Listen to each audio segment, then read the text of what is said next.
Assalamualaikum warahmatullahi wabarakatuh. Good morning students. How are you today? I hope you always healthy. Before we start from study, let's say Basmalah. Bismillahirrahmanirrahim.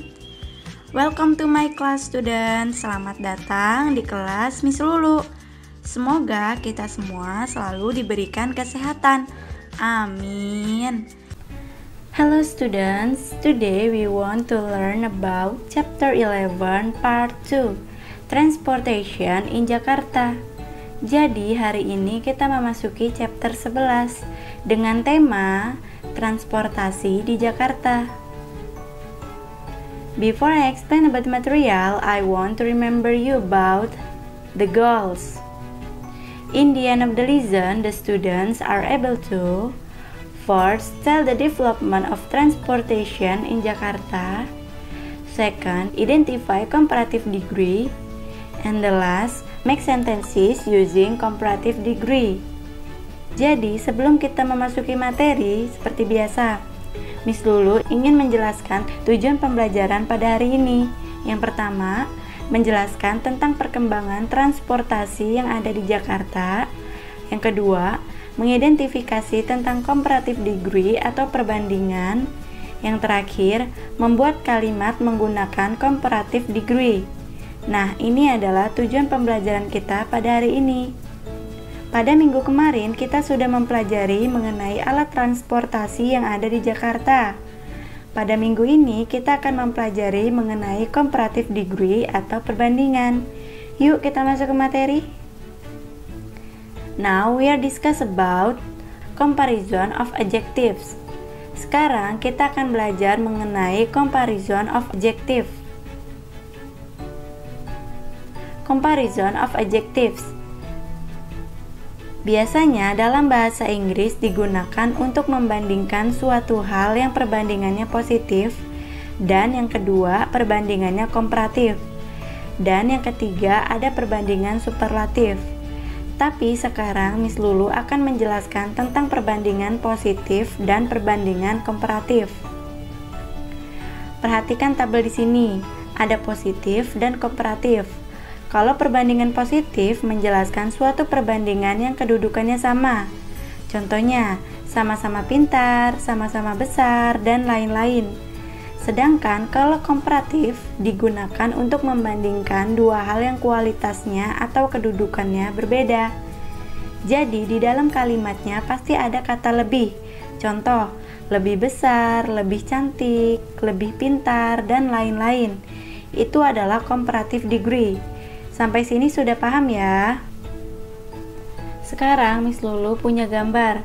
Miss Lulu memiliki bola.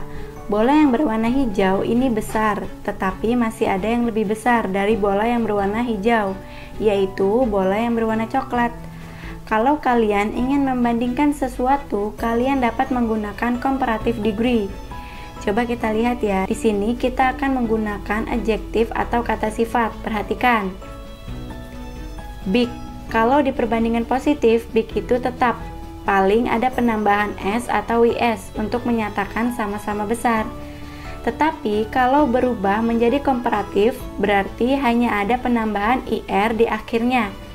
Jadi, dari big menjadi bigger. Pada akhirannya, dilihat dari silabel atau suku kata. Jadi, untuk penambahan IR pada akhirnya di komparatif itu dilihat dari silabel atau suku katanya. Nanti Miss Lulu akan membahas penggunaan adjektif pada comparative degree. Kalian perhatikan tabel yang pertama. Di sini ada one syllable atau satu suku kata. Satu suku kata itu maksudnya satu pembacaan. Contohnya big.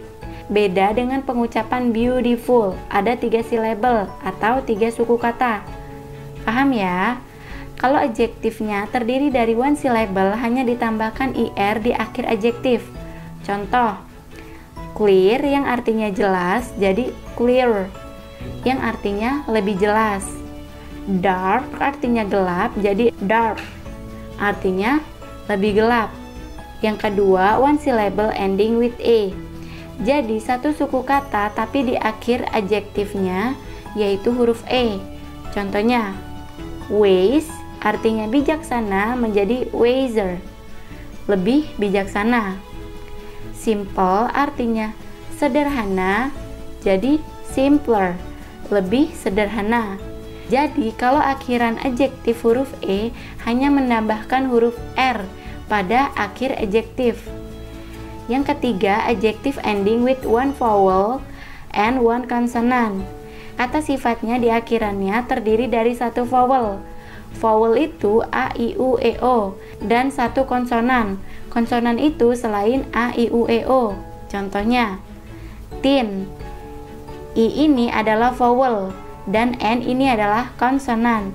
Jadi adjektifnya ketika di sebelum huruf akhir ini ada vowel dan di akhirnya ada konsonan, dia akan berubah menjadi thinner, yang artinya tipis menjadi lebih tipis. Fat jadi fatter. Perhatikan ya, T-nya double lalu ditambahkan IR karena A ini adalah huruf vowel dan T huruf konsonan, yang artinya gemuk lebih gemuk. Paham ya? Oke, kita lanjut. Yang keempat, two syllable ending in way. Jadi dua suku kata di akhirannya huruf Y. Contohnya, busy. Kenapa ini Miss Lulu bilang dua suku kata? Karena cara bacanya busy, artinya sibuk. Nah, ketika berubah menjadi komparatif, Y-nya berubah menjadi I, lalu ditambahkan IR. Paham ya? Busy artinya sibuk menjadi busier, lebih sibuk. Merry artinya meriah, berubah menjadi I. Merrier, lebih meriah. Nah, yang kelima, three or more syllable, 3 atau lebih suku kata. Jadi, kalau adjektifnya dibaca lebih dari 3 suku kata, berarti berubah, ditambahkan more pada awalnya. Contohnya, kreatif artinya kreativitas menjadi more kreatif, artinya lebih kreativitas. Jadi, kalau ada 3 suku kata atau lebih, di depannya ditambahkan more. Contoh selanjutnya, popular artinya terkenal menjadi more popular, artinya lebih terkenal. Yang terakhir, irregular adjective atau kata sifat yang tidak beraturan. Contohnya, good, baik menjadi better, lebih baik. Bad, buruk menjadi worse, lebih buruk. Little, kecil menjadi less, lebih kecil. Paham ya tentang penggunaan dari comparative degree. Now I have exercise for you. Sekarang Miss Lulu punya tugas untuk kalian. Arrange the words into correct sentences. Susunlah kata-kata tersebut menjadi kalimat yang benar. Tugasnya dikerjakan. Miss Lulu tunggu hari ini ya. Thank you for watching my video. See you next week. Bye bye.